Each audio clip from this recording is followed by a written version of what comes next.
waxaan aad iyo aad uga walaacsannahay haddaan nahay golaha hogaaminta habargidir oon magacooda ku hadlayo dhacdada ka dhacaysa ama ka dhacday haddana weli ay muuqato raadkeedii galguduud gaar ahaan deegaanka bohol iyo gurceel waxaan leenahay intii ku dhimatay inna lilaahi wa inna ilayhi raajicuun allah u naxariisto inta ku dhaawacantana ilaahay ha u boogadhayo maalin walba tacsi baa la diraa garaadku wuxuu noo sheegayaa wax walba waxay u baahan yihiin ka hortag dabaqabasho maaha in laga hortago waana laga hortegi karayay dhacdooyinka intooda badan ma ahayn wax ku dhacay fajaa ku dhacay wax la muuqday inay dhacayaan ayay ahay waxaan leenahay haddii eeba yidhaahdo barnaamijka hobiyo wuxuu ahaa inaan qoriga xabadda ka bixinay mar walba waa ku celcelinaa laakiin waxaad moodaa in sida kale loo qaatay inaan ku baaqnay in qoriga xabadda la gasho 12 baa ku dhimatay dhalinyaro ah waxay ku mutaysteen ma garan karayno maanta gurigoodii gablan iyo maxaa la yiraahdaa asay iyo murugo weyn baa taala meel walba taala halka iyo halalka kala meelaha kala maanta Soomaaliya uma baahna dib dhaca waxay u baahan tahay wixii dhacay hore u dhacay in laga heshiiyo u baahan tahay masiibooyinka dhacaya dhibaatooyinkooda qaar baysan dhammaan ay joogto noqotaa deegaankaas maamul baa ka jira galmudug la yiraahdo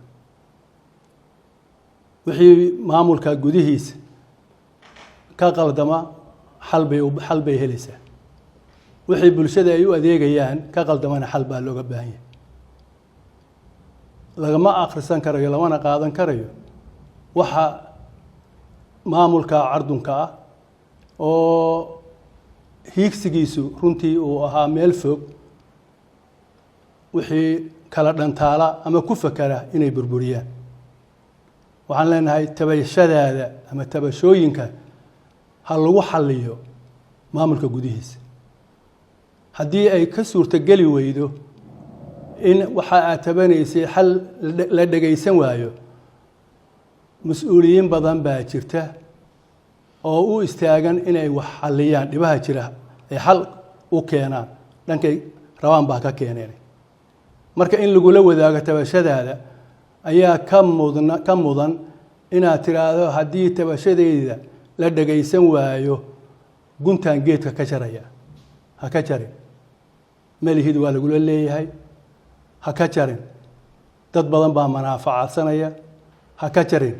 waa magac huwan dad badan oo wax kula wadaago deegaan iyo dad iyo xilli xigaalaba kula inta eega u naxariiso ayaan leeyahay waxa maamulka wax ka tabanaya ee dib in loo geysto xalku ula muuqday taalka aan ku deenayaa anagoo bulshada u sheegayo leh inaad ilaalsataan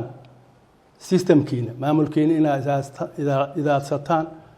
oo aad ilaah baan qaldamin wixii qaldamaya aad u istaagtaan sixidooda ayaa laga maarmaana horaan u soo aragnay durbaan u tumid meeshii na gaarsiisana waa aragnay intaan durbaanka u kaadino caqligu ha shaqeeyo oo caqliga ha la tuujiyo waxaan maamulka dowlad goboleedka galmudug u soo jeedinayaa in waalid ubadkiisii inaad u eegto oo saa u fiiriso oo u dhimriso oo aadan cara kula tegin ama idinla tegin maamulka oo dhan waa la qaldamayaa waxbaa dhacaya in xalka uusan xabad noqone uu noqdo sidaan bulshadaba hadda uga codsanay in maskax lagu shaqeeyo oo loo adeegsado sidee iyo qaabkee kaga habboon majo dhooqo midba mar baa la baxshaa labadaba isku mar ma baxaan siday wax u kala horeeyaan in loo xeeriyo oo loo aado ayaa golaha hoggaanka markii soo jeedinaya. waxaan kaloo soo jeedinaynaa haddii eebba yidhaahdo golahu diyaar wuxuu u yahay tabasho walba inuu u istaago xalinteeda. waxaan codsanaynaa dhammaan aqoon-yahanka, culummada, waxgaradka, ganacsatada iyo in alla inta bulshada u danqanaysa ee aan deegaanka kuwa jooga iyo kuwaan jooginba in arrintaa loo istaago, inaan dhiig dambe daadan ee caqligu shaqeeyo. maamulkaana sidii loo garab istaagi lahaa galmudug magaceedu u sii jiri lahaa in loo istaago ayaa laga maarmaan. waxaan ilaaway ama rabaa inaan dib u sheego goobaha la yidhi hadda gacantii dowladda waa laga wareejiyey in lagu soo celiyo maamulkii jiray, haddii biliiskii tahay, haddii ay tahay ciidamadii nabadgelyada ilaalinayay, maamul oo dhan ee ka jiray ee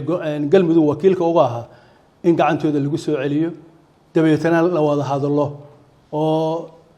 intaan u gacan haadiyey oo aan rajaynayo in ay goobtaa tagaan ay aadaan. waxaan dowladda federaalka iyo ra-iisul wasaaraha rabaa inaan u tilmaamo ama sheego waxay tahay galmudug oo dhaawacanta ama burbur gaaro waa doorashadii oo aan dhicin, waa doorashadii oo aan dhacaynin. si doorashada ayadaa xal u ah dhibaatooyinka jire doorasho u dhacdo in arrintaa ayada ah loo wada istaago sidii nabad loogu heli lahaa, inaan baasiin yani dab kale lagu sii daarin. waan codsanaynaa qoraalka uu soo saaray ra-iisul wasaaruhu aad baan ugu taageersannahay, waa ku habboon yahay, laakiin waxaana soo gaaraya in ciidan halkaa loo daabulay, ciddii u daabushayba xal ma aha, ciidan xal ma aha. shirkayga jaraa'ida u dambeeyeyna waan sheegnay soddomiyadii sano ee lasoo dhaafay iyo wixii ka horreeyey dhibaatadii dagaal keenay. dhallinyaradu haddaysan ogeyn waayeelka ha ka akhrisato, ha weydiiso. dagaalkii koowaad iyo labaad ee adduunka soo maray dadkii ay ku baaba'ay ee wax kala gaareen maanta isbahaysi bay yihiin, casharkay ka barteen awgeed. annagu inaan cashar ka baranno midka qoyanee haddeer noo muuqda ayaa laga maarmaana. ha lagu dayo oo yaan laga daalin in nabad loo dabaalo oo xabaddu istaagto.